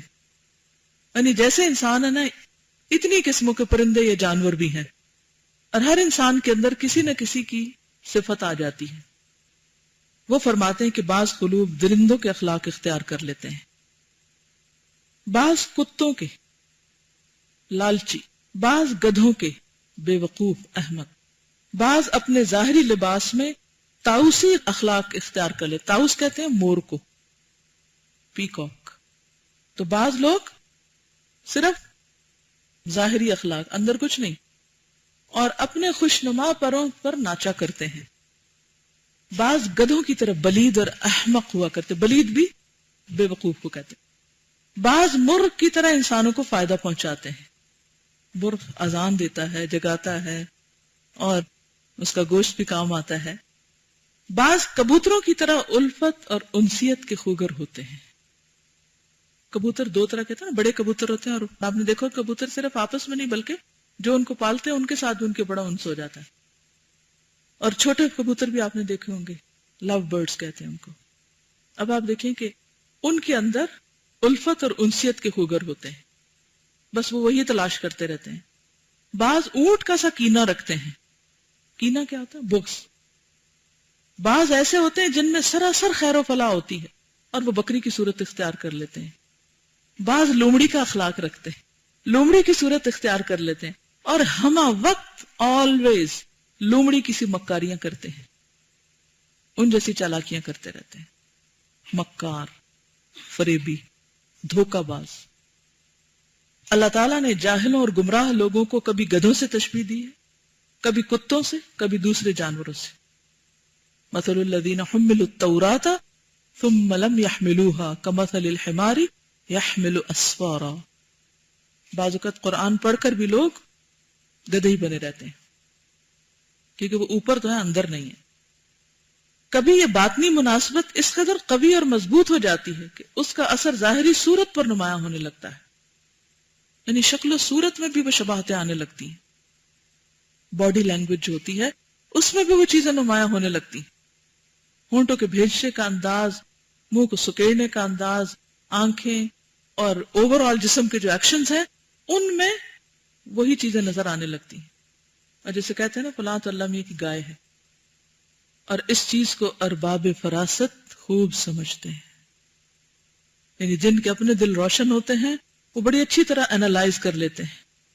کچھ دن پہلے کسی نے اپنا ایک مسئلہ لکھ کے بھیجا مجھے، یونیورسٹی جاتی ہے کینیڈا میں، کہتے ہیں کہ میں جو ہی میں بس میں بیٹھتی ہوں تو میں نہیں بھی چاہتی کہ میں سامنے دیکھوں اور نہیں بھی چاہتی کہ میں کسی کا جائزہ لوں، لیکن جو ہی میرے کسی پر نگاہ پڑتی ہے تو میرے اندر فوراً ایک عمل شروع ہو جاتا ہے انالیسس کا، اور میں اس کا کوئی نتیجہ نکال لیتی ہوں۔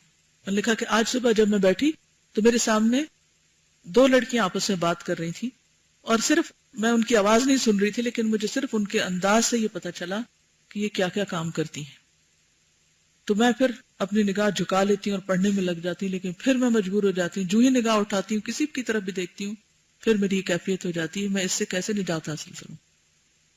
آپ نے دیکھا ہوگا نا کہ آپ میں سے بعض اوقات ایسا ہوتا ہوگا کہ جو ہی آپ کسی کو دیکھتے ہیں، کسی سے ملتے ہیں، کسی سے بات کرتے ہیں تو اندر ہی کچھ کیلکولیشن شروع ہو جاتی ہیں جو بے اختیاری قسم کی ہوتی ہیں۔ جیسے امام شافعی کے اندر اللہ نے یہ صلاحیت بہت رکھی تھی کہ وہ راہ چلتے کو دیکھ کے بتا دیتے تھے کہ اس کا پیشہ کیا ہے، اس کا کام کیا ہے، یہ کرتا کیا ہے۔ تو ارباب فراست جو ہوتے ہیں، جن کے دل روشن ہوتے ہیں، جن کو اللہ نے یہ سمجھ دی ہوتی ہے، وہ فوراً پہچاننے لگتے ہیں اور دوسروں کی نفسیات کو جان لیتے ہیں۔ کچھ ظاہری اعمال اور کردار تو ایسے سرزد ہونے لگتے ہیں کہ عام آدمی بھی دیکھ سکتا ہے، اور یہ مشابہت اعمال اور کردار کے لحاظ سے کبھی اس قدر قوی اور پائیدار ہو جاتی ہے کہ صورت پر غالب آ جاتی ہے۔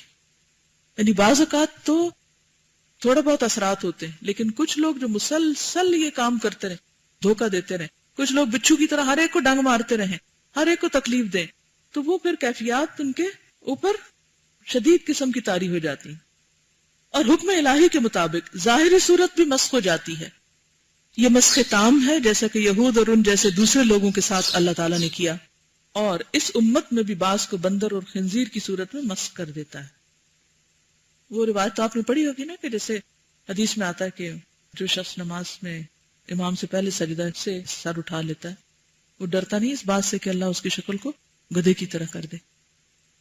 اور ایک راوی تھے، انہوں نے کہا کہ یہ کیسے ہو سکتا ہے، تو لٹرلی ان کی شکل پھر ویسی ہی ہو گئی کہ وہ ہمیشہ منہ ڈھانک کے آیا کرتے تھے، کسی کے سامنے اپنا منہ نہیں کھولتے تھے۔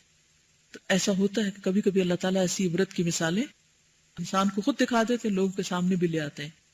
بہرحال یہود میں تو عملی طور پر مسخ ہو گیا، ان کی شکلیں ایسی بن گئی۔ اور پھر آپ دیکھیے کہ جن جانوروں سے مشابہت ہوتی، اگر آپ 2002 کی تفسیر سنیں تو اسے بندر کی جو صفات ہیں ان کو کافی ڈسکس کیے گئے بنی اسرائیل کے حالات کے ساتھ، کہ بندر کی کیا کیا عادتیں ہوتی ہیں. اللہ نے ان کو بندر ہی کیوں بنایا؟ کچھ اور بھی تو بنا سکتا تھا. اسی طرح بعض اوقات خنزیر کی شکل، بعض اوقات خنزیر کے اندر نا ایک سختی سی ہوتی ہے. تو ان کے بھی دل کیا تھے؟ فقست قلوبہم، کہ دلوں کے اندر سختی آ گئی تھی اور دل دنیا کی خواہشات میں بھی ڈوبے ہوئے تھے. سبحان اللہ، کتنے ہی قلوب مسخ ہو کر تبدیل ہو گئے اور انہیں اس کی خبر تک نہیں. لوگوں کو پتہ ہی نہیں کہ ان کے سینے میں انسان کا دل ہے یا کسی جانور کا دل ہے. کتنے ہی مسخ ہو گئے، کتنے ہی دھنس گئے، کتنے ہی عوام کی تعریف اور توصیف کے فتنے میں مبتلا ہو کر رہ گئے. ان کا ہر وقت ہم و غم یہی ہے کہ کون میری پریز کر رہا ہے اور کون نہیں کر رہا، اور کسی نے مجھے کوئی بات کہی تو کہی کیوں. وہ اسی مصیبت میں پڑے رہتے ہیں. یعنی ان کا ہم و غم صرف تعریف سیکرز کہہ سکتے ہیں آپ ان کو. اور اللہ کی پردہ داری نے انہیں دھوکہ دیا. یعنی جب اللہ نے ان کا حال نہیں کھولا کسی پر تو وہ دھوکے میں پڑ گئے. اور کتنے ہی انعام الہیہ اور استدراج کے امتحان میں پڑے ہوئے ہیں. انعام الہیہ یعنی اللہ ان پہ جو نعمتیں کر رہا ہے، اور استدراج یعنی ڈھیل دے رہا ہے. اس کے دھوکے میں وہ سمجھتے ہیں ہم پر تو بڑی نعمتیں اللہ کی، وہ غلط کرتے ہیں اور ان کے لیے دنیا کے راستے آسان ہوتے ہیں، اور اس سے وہ اور دھوکے میں پڑ جاتے ہیں کہ ہم غلط نہیں کر رہے. در حقیقت یہ تمام امور اللہ کی جانب سے عقوبات، سزائیں، اہانتیں، ذلتیں ہیں اور بس. لیکن افسوس جاہل لوگ ان چیزوں کو کرامت اور عزت سمجھ رہے ہیں. اللہ بھی ان کے ساتھ مکر و خدا کرتا ہے. یخادعون اللہ وہو خادعہم. ان استہزاء کرنے والوں کے ساتھ وہ بھی استہزاء کرتا ہے. اللہ یستہزئ بہم. اور حق سے ٹیڑھا چلنے والوں کو اللہ تعالیٰ ٹیڑھا کر دیتا ہے. فلما زاغوا ازاغ اللہ قلوبہم. ششم، چھٹی بات، نمبر 6، قلب الٹ دیا جاتا ہے، جس کی وجہ سے گناہگار حق کو باطل اور باطل کو حق، معروف کو منکر اور منکر کو معروف سمجھنے لگتا ہے. یعنی سیدھی بات الٹی نظر آنے لگتی ہے. کوئی شخص پوری جذبے خلوص اور اچھے طریقے سے نصیحت کرتا ہے تو وہ اس کو الٹے معنی لے لیتے ہیں. شر اور فساد، تباہی اور بربادی کے سامان کرتا ہے اور سمجھتا ہے کہ میں اصلاح کر رہا ہوں. اذا قیل لهم لا تفسدوا فی الارض، کیا کہتے ہیں؟ قالوا انما نحن مصلحون. اللہ تعالیٰ کی راہ سے لوگوں کو بھٹکاتا ہے کہ منافق مرد اور عورتیں نیکی سے روکتے ہیں اور برائیوں کا حکم دیتے ہیں، اور سمجھتا ہے کہ میں لوگوں کو اللہ کی طرف بلا رہا ہوں. اولئک الذین اشتروا الضلالۃ بالہدی فما ربحت تجارتهم وما كانوا مہتدین. اور سمجھتا ہے کہ میں ہدایت کی راہ پر ہوں، نفس اور خواہشات کی پیروی کرتا ہے اور سمجھتا ہے میں اپنے مولا کی اطاعت کر رہا ہوں. معاصی اور گناہوں کی یہ تمام عقوبات اور سزائیں وہ ہیں جو قلوب پر جاری اور نافذ ہیں. اسی لیے ان کو قدری کہا گیا. قدری سے مراد چھپی ہوئی، نظر نہیں آتی. معاصی اور گناہوں کی یہ تمام سزائیں کہاں ہوتی ہیں؟ دلوں پہ آتی ہیں. ہفتم نمبر 7، معاصی دنیا میں پروردگار عالم اور بندے کے درمیان حجاب بن جاتے ہیں، اللہ سے دوری ہو جاتی، اور یہ قیامت کے دن حجاب اکبر ثابت ہوں گے. چنانچہ اللہ تعالیٰ کا ارشاد ہے، کلا انہم عن ربہم یومئذ لمحجوبون، سورۃ المطففین 15. سنو، یہ لوگ اس دن اپنے رب کے سامنے نہیں آنے پائیں گے، حجاب آ جائے گا، دیکھ نہیں سکیں گے. معاصی یعنی گناہ بندوں کی اس مسافت میں سد راہ ہوتے ہیں، یعنی اللہ کی طرف جانے کے راستے میں کیا بن جاتے ہیں؟ رکاوٹ، بیریئر. اس کو انڈر لائن کر لیں، جو بندوں اور بندوں کے قلوب کے درمیان واقع ہے. یہ بندوں کو قلب تک پہنچنے ہی نہیں دیتے کہ وہ اصلاح اور فساد کی چیزوں پر غور کریں، اور بندوں کو شقی اور بدبخت کر کے چھوڑتے ہیں. معاصی گناہ اس راہ کو بھی کاٹ دیتے ہیں جو بندوں کے قلوب اور پروردگار عالم کے درمیان واقع ہے. کہاں؟ دلوں اور اللہ کے درمیان، جس کے ذریعے قلوب یعنی دل اپنے پروردگار تک پہنچتے ہیں اور اس سے تقرب حاصل کرتے ہیں. پروردگار کے اس تقرب سے بندوں کو ٹھنڈک حاصل ہوتی ہے اور اس سے دلوں کو فرحت و انبساط ہوتا ہے، وسعت، فراخی، اور مسرت و نشاط حاصل ہوتی ہے، یعنی ایکٹیو ہونا اور خوش ہونا. معاصی بندوں اور بندوں کے قلوب کے درمیان، انسان اور انسانوں کے دلوں کے درمیان گناہ اور قلوب اور پروردگار عالم نیز قلوب اور اخلاق عالم کے درمیان پر خطر حجاب بن جاتے ہیں. یعنی ہر جگہ رکاوٹیں آ جاتی ہیں بندوں اور دلوں کے درمیان، اور بندوں اور اللہ کے درمیان، اور بندوں اور اخلاق عالم کے درمیان. ہشتم، 8ویں چیز، نمبر 1، معاصی معیشت زندگی کو تلخ بنا دیتے ہیں. یہ بڑی اہم بات ہے. گناہوں کا نقصان کیا ہوتا ہے؟ زندگی مشکل ہو جاتی ہے، زندگی تلخ ہو جاتی، زندگی میں سکون نہیں رہتا، سرور نہیں رہتا، خوشی نہیں رہتی، ہر طرف کانٹے ہی بکھرے محسوس ہوتے ہیں. کون کون سی زندگی؟ دنیا کی معیشت یعنی زندگی، برزخ کی زندگی، آخرت کی معیشت یعنی زندگی. تینوں جگہ کی معیشت معاصی اور گناہوں کی وجہ سے تنگ اور تلخ ہو جاتی ہے. یہ بہت بڑا نقصان ہے. یہ آخرت میں دردناک عذاب کا موجب بن جاتے ہیں. اللہ تعالیٰ کا ارشاد ہے، وَمَنْ أَعْرَضَ عَنْ ذِكْرِي فَإِنَّ لَهُ مَعِيشَةً ضَنْكًا وَنَحْشُرُهُ يَوْمَ الْقِيَامَةِ أَعْمَى. سورۃ طٰہٰ. اور جس نے ہماری یاد سے روگردانی کی، اللہ کی یاد کو بھلا دیا، تو اس کی زندگی ضیق میں یعنی تنگی میں گزرے گی، اور قیامت کے دن بھی ہم اسے اندھا اٹھائیں گے. بعض علماء نے معیشت ضنک کی تفسیر عذاب قبر سے کی ہے، اور اس تفسیر میں کوئی شک نہیں، یعنی ٹھیک کی ہے وہ. لیکن یہ آیت اس سے کہیں زیادہ وسیع معنی پر مشتمل ہے. یعنی صرف قبر کی تنگی نہیں، اس کی وسعت اور عموم ہمہ قسم کی معیشت پر مشتمل ہے، یعنی ہر طرح کی تنگی ہے. معیشت تلخ دنیا کی معیشت ہو، خواہ برزخ کی خواہ آخرت کی، یہ عموم تمام پر حاوی ہے. معیشت ضنکن اگرچہ نکرہ ہے یعنی اسم جو ہے، مگر سیاق و سباق میں واقع معنی کے لحاظ سے اس میں عموم اور وسعت ہے، کیونکہ اللہ تعالیٰ نے معیشت ضنک تلخ اور تنگ زندگی کو اعراض عن اللہ پر مترتب اور متفرع فرمایا. یعنی وجہ کیا بتائی ہے؟ اللہ سے منہ موڑنا، اللہ سے دور ہونا. یہ معیشت ضنک اعراض کرنے والے کے اعتبار سے ہی ہوگی. جتنا اللہ سے دور جتنا اللہ سے دور اتنی زندگی تنگ. اپنا فاصلہ خود ناپ لیں. اور کہاں سے ناپیں گے؟ اس دل کی تنگی سے ناپیں گے. ہم دیکھیں دل کی حالت بدلتی رہتی. کبھی آپ بہت انبساط میں ہوتے ہیں، خوشی میں، سرور میں ہوتے ہیں، اور اندر ایک ٹھنڈک ہوتی ہے. کبھی آپ کا دل بھاری ہوتا ہے. اب دل بھاری ہوتا ہے تو ہم باہر اسباب ڈھونڈنے لگتے ہیں. اچھا اس نے یہ مجھے کہا تھا نا، تو اس لیے میرے اندر پنچنگ ہو رہی ہے ابھی تک. فلاں نے یہ کیا تھا نا. حالانکہ کیا ہے اصل؟ اپنے گناہ کا نتیجہ ہے. ادھر نہیں دھیان جاتا. جب تک ادھر نہیں دھیان جائے گا، جب تک وہ وجہ یعنی اصل وجہ نہیں نظر آئے گی، بیماری کی اصل روٹ کاز نظر نہیں آئے گی، اس وقت تک علاج نہیں ہوگا، اصلاح نہیں ہوگی، حال نہیں بدلے گا.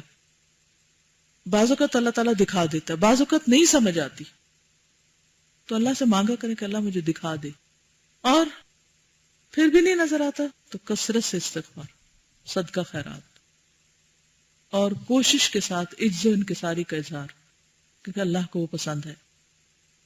وہ دنیا میں گو بے شمار نعیم اللہ یعنی بہت سے دنیا کی لگژریز اور آسائشیں اور نفائس اور لذائذ دنیا سے بہرور اور لذت اندوز ہو. یعنی ہر طرح کی نعمتیں پھیلی ہوئی ہیں چاروں طرف، کھانے پینے کی، رہنے کی سہولتیں ہر طرح کی. تاہم اس کا قلب وحشت اور ذلت اور حسرتوں کی آماج گاہی بنا رہے گا. اندر کوئی خوشی نہیں ہوگی.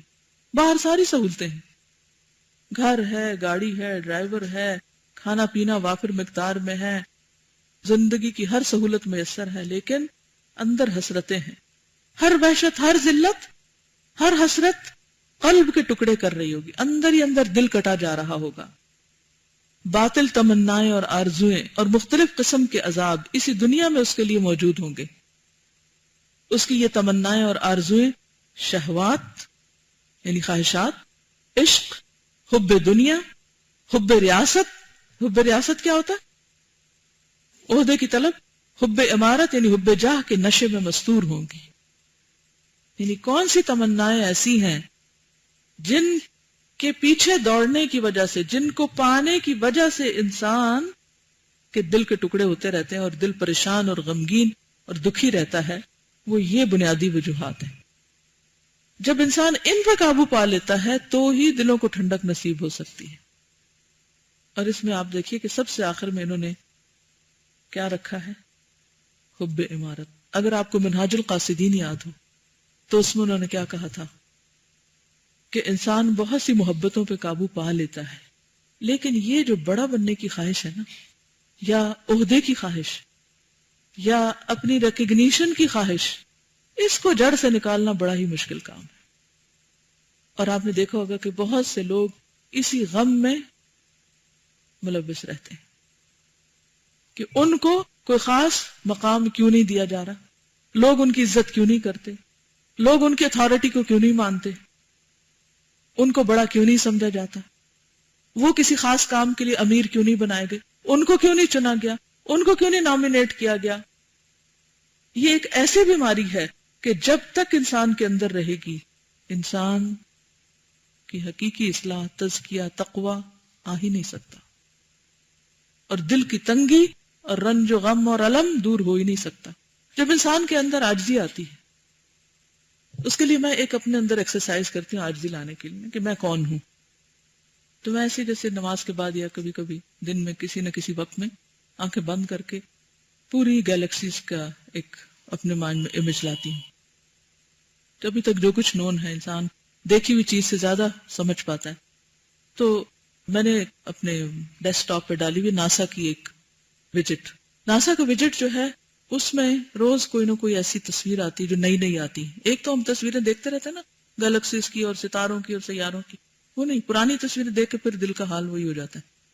تو اس میں رنگین قسم کے ستارے اور عجیب و غریب مخلوقات، کئی دفعہ تو ایسی فضول چیزیں بھی ہوتی ہیں لیکن اکثر بڑی اچھی بھی ہوتی.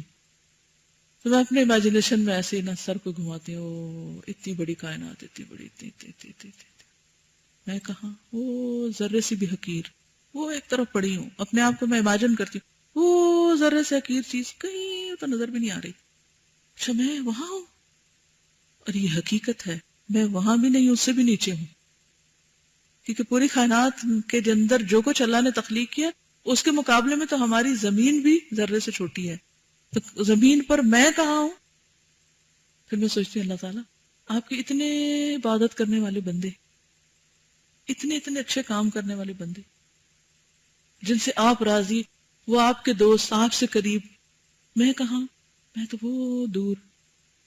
اس ایکسرسائز سے وہ جو دل کے اندر کبھی یہ احساس ہے نا کہ میں کوئی چیز ہوں، فوراً نکل جاتا ہے. کچھ نہیں، مجھے اس کی رحمت چاہیے. اگر وہ میری طرف کسی بھی دل کی کیفیت یا کسی بھی عمل کی وجہ سے اگر وہ میری طرف رحمت سے متوجہ ہوتا ہے تو میرے لیے اس سے بڑی خوش قسمتی کی کوئی بات نہیں. اور اگر میرے کسی عمل کی وجہ سے وہ مجھ سے منہ پھیر لیتا تو اس سے بڑی بدقسمتی ہے ہی کوئی نہیں دنیا میں. دنیا میں کوئی نام، کوئی شہرت اور کوئی بھی بڑائی کسی بھی جگہ کی، کسی بھی قسم کی، کوئی حقیقت اور معنی نہیں رکھتی. لیکن یہ ایک ایسی چیز ہے کہ جو ایک دن کی ایکسرسائز سے نہیں بات بنے گی. اور اس کا پتہ کب چلتا ہے؟ جب کوئی آپ کی بات نہیں مانتا، یا کوئی بدتمیزی آپ کے ساتھ کر جاتا ہے، یا کوئی کہیں سے آپ کو کوئی جھٹکا لگتا ہے. اکثر ایسے ہوتا ہے نا کہ کوئی نہ کوئی آپ کو کچھ کہہ دیتا ہے جو آپ کے نفس پہ بڑا گراں گزرتا ہے، تو پھر آپ کے آنسو بھی آ جاتے ہیں، یا آپ اگنورڈ فیل کرتے ہیں، یا آپ لیفٹ آؤٹ فیل کرتے ہیں، یا آپ سوچتے ہیں کہ یہاں تو میری کوئی ہستی نہیں. اور حج بڑا اچھا موقع ہے انسان کو ہستی یاد دلانے کا. جو انسانوں کے سمندر میں وہ دیکھے نا کہ کہاں کھڑا ہے، بڑی اچھی سمجھ آتی ہے. لیکن اس کراؤڈ کے مقابلے میں بھی ساری مخلوق کو سامنے رکھ کے دیکھیں تو پھر اور بھی اچھی طرح سمجھ آتی ہے. تو اس وقت آپ اپنے فوراً یہ ایکسرسائز کریں کہ میں کیا ہوں، میں تو کچھ بھی نہیں ہوں، میں تو کچھ بھی نہیں. آپ دیکھیں گے آپ کا دل ٹھنڈا ہو جائے گا. جب میں کچھ ہے ہی نہیں، میری کوئی حیثیت ہی نہیں، تو پھر اس سے کیا فرق پڑتا ہے کہ لوگ مجھے کیا سمجھتے ہیں، یا تو نا میں بڑی کوئی چیز ہوں. تو وہ احساس ختم ہو جاتا ہے. آج میں صبح حدیث پڑھ رہی تھی معراج کی. آج کل میں نے ایک کتاب ہے اللؤلؤ والمرجان، 2 صحیح کتابوں کا بہت ہی خوبصورت خلاصہ ہے.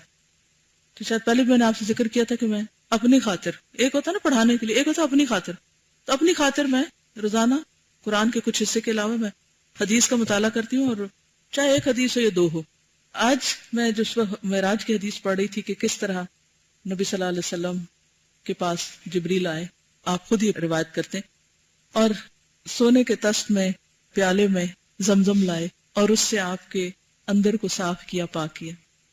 میں نے کیا کیا کہ حدیث پڑھ کے اٹھی اور جا کے زمزم لیا اور یہ دعا کر کے کہ یا اللہ جس طرح آپ نے اپنے رسول کے اندر سے وہ دھویا تھا ہمارے اندر کے بھی جو میل کچیل ہیں ان کو دھو دے.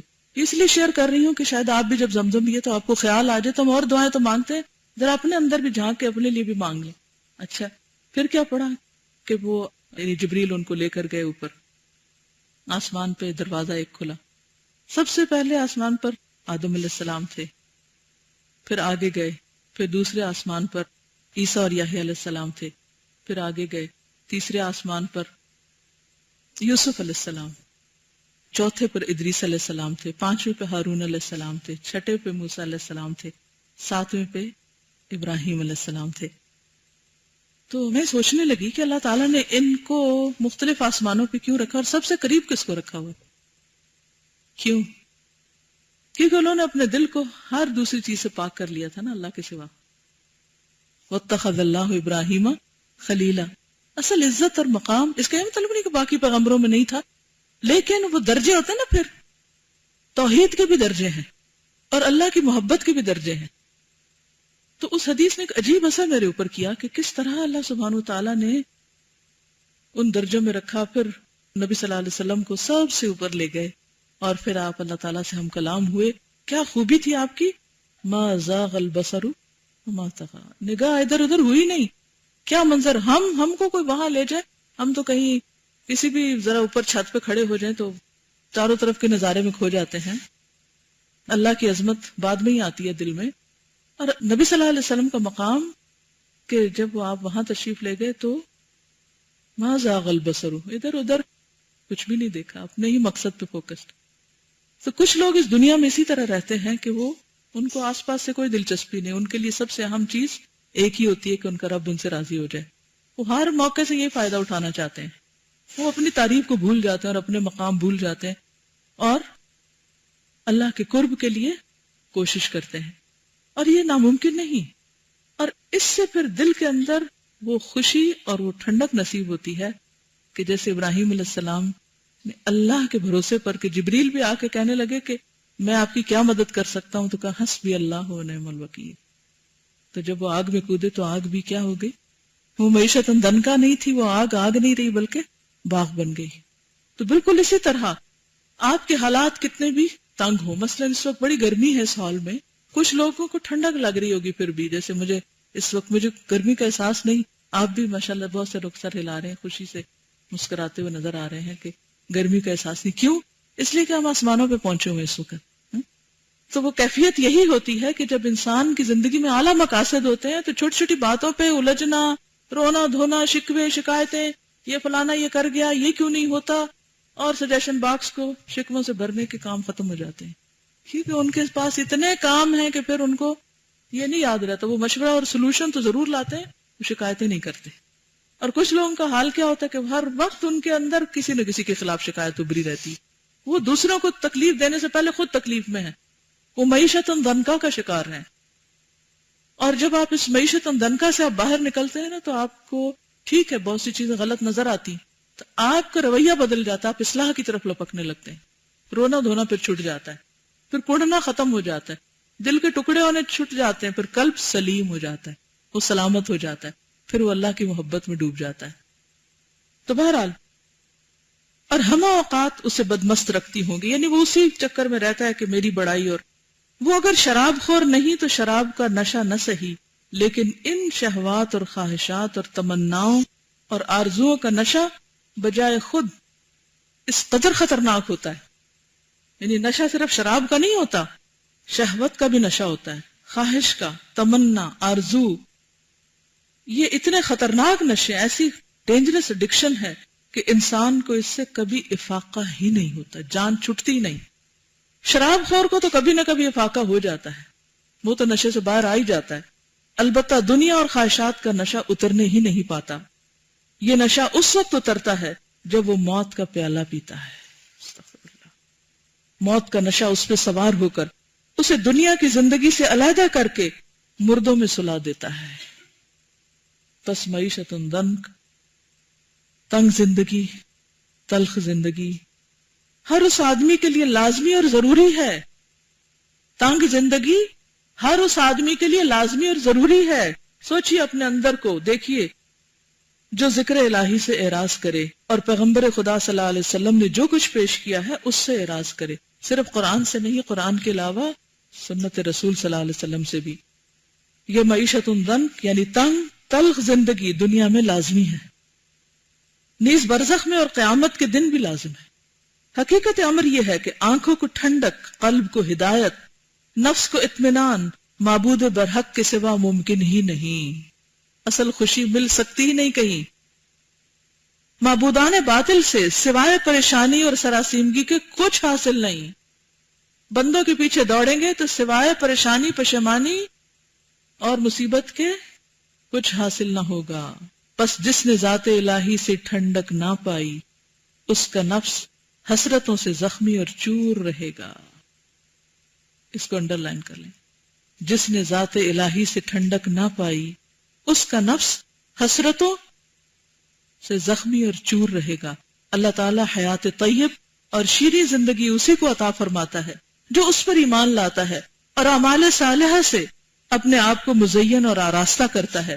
جیسا کہ اللہ تعالیٰ کا ارشاد ہے، من عمل صالحا من ذکر او انثى وهو مؤمن فلنحيينه حیاتا طیبہ وَلَنَجْزِيَنَّهُمْ أَجْرَهُمْ بِأَحْسَنِ مَا كَانُوا يَعْمَلُونَ. جس نے نیک عمل کیا، مرد ہو یا عورت، آپ کے لیے بھی ہے، میرے لیے بھی، اور وہ ایمان بھی رکھتا ہے، تو ہم دنیا میں اس کی زندگی اچھی بسر کرائیں گے، دنیا میں بھی اچھی زندگی ملے گی، اور آخرت میں بھی ان کے اعمال صالحہ کا ضرور صلہ دیں گے، ان کو اجر ملے گا. اہل ایمان جو اعمال صالحہ سے مزین ہو ان کے لیے اللہ تعالیٰ کی ضمانت ہے کہ وہ انہیں دنیا میں اور قیامت کے دن بھی بہترین زندگی سے نوازے گا.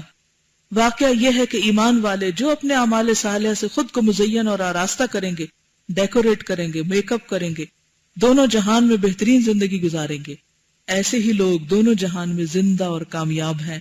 اس کی نظیر اللہ تعالیٰ کا یہ ارشاد ہے، للذین احسنوا فی ہذہ الدنیا حسنہ ولدار الآخرۃ خیر ولنعم دار المتقین وَلَنِعْمَ دَارُ الْمُتَّقِينَ. جن لوگوں نے بھلائی کی ان کے لیے اس دنیا میں بھی بھلائی ہے اور آخرت کا ٹھکانہ اس سے بھی کہیں بہتر ہے. اور پرہیزگاروں کا گھر نہایت عمدہ ہے. متقی لوگوں کا گھر بہت خوبصورت ہے. جب دنیا کے گھر کی پریشانی ہو نا تو فوراً کیا سوچا کریں، تقوی اختیار کرتی ہوں تاکہ خوبصورت گھر ملے. اور یہ ارشاد بھی اس کی نظیر ہے، وَأَنِ اسْتَغْفِرُوا رَبَّكُمْ. اپنے گناہوں کی معافی مانگ لو اپنے رب سے. ثم توبوا الیہ یمتعکم متاعا حسنا الی اجل مسمی ویؤتی کل ذی فضل فضلہ. اور یہ کہ اپنے پروردگار سے گناہوں کی معافی مانگو، پھر اس کی جناب میں توبہ کرو تو تمہیں وہ ایک مقرر وقت تک دنیا میں اچھی طرح رسائے بسائے رکھے گا، اور جس نے زیادہ کیا اس کو اس کا زیادہ صلہ دے گا. وہ لوگ جو متقی، پرہیزگار، نیک اعمال اور نیک کردار ہیں وہ دنیا اور آخرت کی نعمتوں سے بہرور اور فائز المرام ہیں. فائز کامیاب، مرام یعنی مقصد.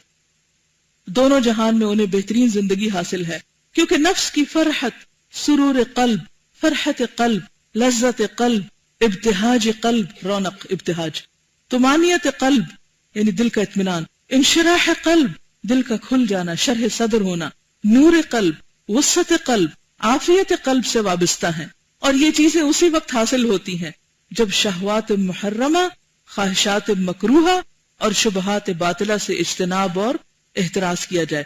اب یہ پیراگراف جو نا لکھ کے اپنے سامنے کہیں لگا لیں، ٹھیک ہے، کہ دل کی خوشی کب ہوگی؟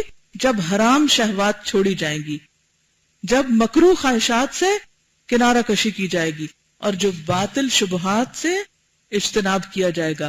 حقیقت امر تو یہ ہے کہ اصل نعمت و سرور، اصل فرحت و بہجت، رونق، اصل لذت و عافیت یہی ہے.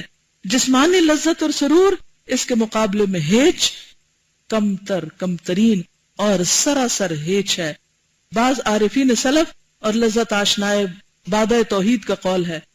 عارفین سلف یعنی پہلے اول دور کے جو اللہ کو پہچاننے والے لوگ تھے، عارف. اور لذت آشنائے بادہ توحید، لذت یعنی لطف، آشنا جن کو میسر ہے، بادہ پیالہ، جام توحید کا، یعنی جنہوں نے توحید کا جام اپنے اندر انڈیل لیا یعنی اللہ کے لیے خالص ہو گئے. وہ کہتے ہیں لو عالم الملوک و ابناء الملوک ما نحن فی لجادلونا علیہ بالسیوف. اگر بادشاہ اور بادشاہوں کے بیٹے وہ حالت معلوم کر لیں جس میں ہم ہیں تو اس کے لیے وہ ہم سے تلواروں سے لے کر جنگ کریں. یعنی اتنی بڑی دولت ہے ہمارے اندر. کسی عارف کا قول ہے انہ یمر بالقلب اوقات اقول فیہا ان کان اہل الجنت فیہ مثل ھذا انہم لفی عیش طیب. قلب پر دل پر کچھ ایسے اوقات بھی آ جاتے ہیں کہ زبان بے ساختہ چلا اٹھتی ہے اگر اہل جنت کو ایسی نعمت حاصل ہے، ایسی دل کی خوشی، تو یقیناً وہ بہترین عیش سے بہرہور ہیں، وگرنہ کچھ نہیں. یعنی جنت کی نعمتیں صرف انہار اور اس میں نہیں ہیں جو نعمتیں ہیں طرح طرح کی، وہاں بھی اصل چیز کیا ہے؟ دل کی خوشی. کسی اور بزرگ کا قول ہے ان فی الدنیا جنت ہی فی الدنیا کالجنت فی الآخرہ من لم يدخلها لم يدخل جنت الآخرہ. بے شک دنیا میں ایک جنت ہے اور وہ ایسی ہی جنت ہے جیسی آخرت کی. جو آدمی دنیا کی اس جنت میں داخل نہیں ہوا وہ آخرت کی جنت میں بھی داخل نہیں ہوگا. اور اس جنت کی طرف رسول اللہ صلی اللہ علیہ وسلم نے بھی اشارہ فرمایا اذا مررتم بریاض الجنت فرتعوا. جب تم جنت کی کیاریوں سے گزرو تو کچھ چر لیا کرو. صحابہ نے عرض کیا یا رسول اللہ صلی اللہ علیہ وسلم جنت کی کیاریاں کون سی ہیں؟ آپ نے ارشاد فرمایا حلق الذکر، ذکر الہی کے حلقے.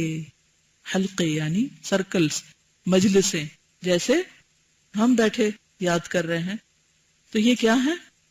جنت کی کیاری. اب آپ دیکھیے اسی وجہ سے جب ایسی مجلسوں میں ہم ہوتے ہیں تو ہمارے دل کا حال کچھ اور ہی ہوتا ہے. جب یہاں سے باہر نکلیں گے کچھ اور ہو جائے گا.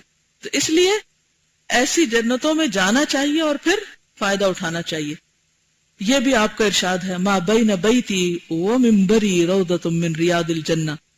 میرے گھر اور میرے منبر کے درمیان جنت کی کیاریاں ہیں. وہاں کیا ہوتا تھا؟ علم کے حلقے ہوتے تھے اور اللہ کے اس فرمان ان الابرار لفی نعیم و ان الفجار لفی جحیم. بے شک نیکوکار لوگ مزے کی بہشت میں ہوں گے اور بدکار لوگ دوزخ میں. اس سے یہ نہ سمجھا جائے کہ یہ یوم معاد یعنی قیامت کے دن کے ساتھ مخصوص ہے، بلکہ ابرار یعنی نیک لوگ ہر سے عالم میں تینوں دنیاؤں میں نعیم اور جنت میں ہیں، اور فجار و بدکار تینوں جہانوں میں جہنم میں ہیں. خدا را بتائیے کہ نیکوکار قلب، قلب سلیم، سلامتی صدر، معرفت رب العالمین، محبت خداوندی اور رضامندی الہی سے بڑھ کر دنیا کی کون سی لذت اور کون سی نعمت ہو سکتی ہے؟ اور قلب سلیم کے سوا کوئی عیش ہے بھی؟ کوئی اور چیز ہے بھی؟ خود اللہ تعالیٰ اپنے خلیل علیہ الصلوۃ والسلام کی مدح و توصیف اور سلامتی قلب کے بارے میں فرماتے ہیں وَإِنَّ مِن شِيعَتِهِ لَإِبْرَاهِيمَ إِذْ جَاءَ رَبَّهُ بِقَلْبٍ سَلِيمٍ. اور نوح کے طریقے پر چلنے والوں میں سے ایک ابراہیم تھے جبکہ صاف قلب کے ساتھ اپنے پروردگار کی طرف رجوع ہوئے. نیز اللہ تعالیٰ انہی کے قول کی نقل فرماتا ہے یوم لا ينفع مال ولا بنون الا من اتى اللہ بقلب سلیم. سورۃ الشعراء. اس دن نہ مال ہی کام آئے گا نہ بیٹے مگر جو پاک قلب لے کر اللہ کے حضور میں حاضر ہوگا. پہلے ہم نے پڑھا وہ دل کہ جس کے اندر خواہشات اور شبہات باطلہ وغیرہ ہے، اس کا کیا حال ہے.